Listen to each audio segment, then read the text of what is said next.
kuulate veebiraadiot lihtsalt ja keerutamata. Turbulentne geopoliitika. USA ja Venemaa on löönud tänaseks päevaks käed ning sõdivad koos liberaalsele Soros-vassistide ja neomarksistide vastu. Muidugi on ka mõlemal poolel geopoliitilised huvid, mille puhul näiteks rahvusvaheline õigus ei maksa midagi. Kui ma nüüd päris tagasi mõtlen seda aega, kui sai õpitud ja üks selline huvitav distsipliin oli niinimetatud, kutsuti punasteks aineteks ja tegelikult kirjeldasid päris täpselt sellist olukorda, mis tegelikult täna maailmas valitseb ja tõid välja ja oskasid väga hästi lahti mõtestada liberaalse turumajanduse, kapitalismi ja imperialismi olemuse kui sellise. Muidugi elu on edasi läinud ja kindlasti seda teooriat on elu täiendanud. Aga mis selle aastatuhandete jooksul muutunud on? Ei mitte midagi.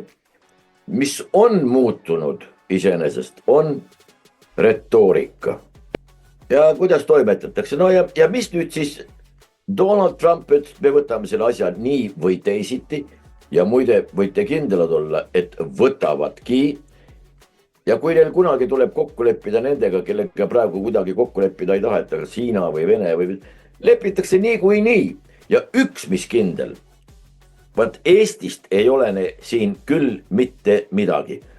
Välja arvatud see, kuidas moodi praegu nende suurte mängijate kohta öeldakse. Ma olen Harriga selles mõttes nõus, et meid ei kuulata, aga need, kes on meid eiranud, ütleme, on need Tsahkna-sugused või teised võimurid, nad on praeguseks veenvalt näidanud oma asjatundmatust. Ühest küljest nad on püüdnud olla kellegi moodi või kellegi meele järele. Aga nüüd nad on juba peaaegu, veidi üle aasta, nad on segaduses, nad ei tea, kellele pugeda. Ma leian, et on täiesti hea, et USA tegutseb nii, nagu ta tegutseb, sest minu hinnangul asi lõpeb niimoodi, et USA tõmbub küll Euroopast välja sõjaliselt, viib oma baasid välja. Aga enne seda lööb siin korra majja tähendab. Kui Eesti puhul peaks nagu riiklus sattuma küsimärgi alla, siis ei sõltu sellest, et keegi siinsetest on mingit halba teinud, vaid meie lääne sõbrad on saanud kokkuleppele Venemaa.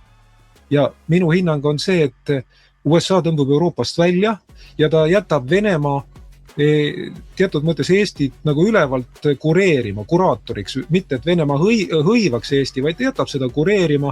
Ja kui olete pannud tähele, siis viimastel aastatel samuti Venemaa on olnud üllatavalt tagasihoidlik, vaoshoitud.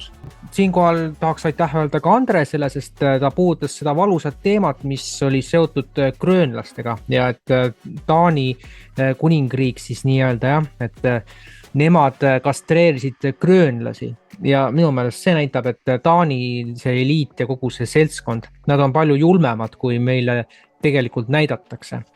Täna ma saan aru, et me räägime geopoliitikast, aga kui meil endal ei ole enam eestlasi, siis ei ole ka lõpuks seda Eesti maad ja siis see ongi siuke teistele tallata, käia ja lüpsta veel lihtsamad kui täna.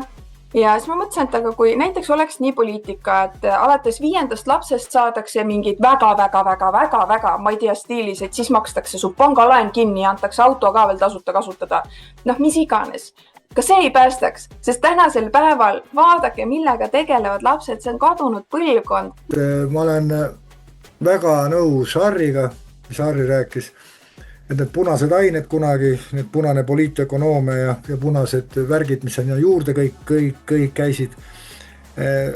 Me olime omal ajal sunnitud seda veel tambiti ja haamriga pähe, eks ole, aga kõige hullem lugu on see, et praegu need asjad toimivad. See on kõige hullem lugu, et kui sa valdad sotsialismi poliitökonoomiat, siis kapitalismi poliitökonoomia on selle kõrval poisike. Tähendab, et mina vaatan nagu selle Eesti peale niimoodi, et küll Eesti peab olema rikas maa, kui temalt on võimalik iga aasta nii palju varastada ja nii palju praaki teha. Et see peab olema hulluveelselt rikas maa, et tähendab, et siukest asja teha, et vanasti me naersime selle, et küll Venemaa on rikas maa. Saate teisesse osasse olen ma võtnud siis Fookuses saate, see lõi kirgi siin nädalapäevad tagasi pealkirjaga poolt ja vastu, kas Trump mängib 3D malet või laulab süvariigi ära leierdatud laulu. Ja minu jaoks oli väga märgiline näha, kuidas nii-öelda see saade tõstis välja siis EKRE süvauskuja nii-öelda mugavustsoonist ja sundis nii-öelda nägema ka teist poolt ja seda teist poolt esindas nii hästi, väga hästi Markus Järvi. See, mida me nüüd esimest korda Eestis nägime, siis Markuse ja Martini vastandumise näol oligi see, mida me oleme ka ammu rääkinud ja oodanud tegelikult, sellepärast, et parempoolses leeris on kaks tiiba. Sionism versus siin ei ole mitte Martin ja Markus ei pidanud seda duelli, vaid katoliiklus versus sionism oli see duell. Ja meie nägime siis nende agentide omavahelist duelli esmakordselt Eestis, mis oli, see on väga märgiline sündmus selles mõttes. Just täpselt, täiesti nõustun. Siin tuli ridamisi käsi. Tõnu. Täienduseks, et Trumpi meeskonnas suur hulk ongi katoliiklased.